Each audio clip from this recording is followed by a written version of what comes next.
Friend, welcome back to my channel. આજે આપણે ઘરે બનાવેલ છે કેળાનું રાયતું। આ રાયતું બનાવવા માટે રાઈ લેવાની છે અને એને મિક્સરમાં ક્રશ કરી લેવાની છે। આ રીતે રાઈ ક્રશ થઈ જાય ત્યારબાદ કેળા લેવાના છે અને કેળાના નાના બટકા કરી લેવાના છે।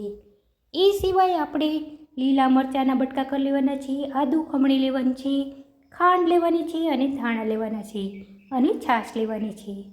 સૌપ્રથમ એક બાઉલમાં આપણે છાશ લઈ લેવાની છે અને તેની અંદર ક્રશ કરેલું રાઈનું ભૂકું એડ કરી દેવાનું છે અને ચમચી વડે તેને વ્યવસ્થિત રીતે હલાવી અને છાશ સાથે મિક્સ કરી દેવાનું છે।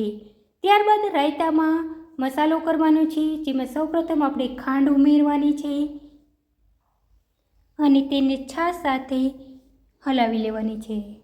ત્યારબાદ તેમાં લીલા મરચાંના નાના ટુકડા ઉમેરવાના છે, ખમણેલ આદું ઉમેરી દેવાનું છે, લાલ મરચું પાવડર ઉમેરવાનું છે,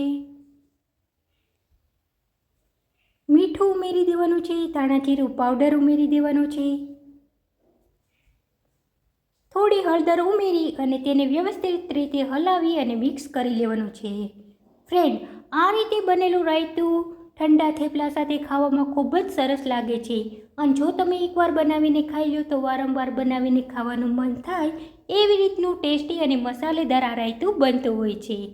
હવે આપણે આ રાયતાની અંદર કેળાના ટુકડા ઉમેરી દેવાના છે અને તેને હલાવી લેવાનું છે।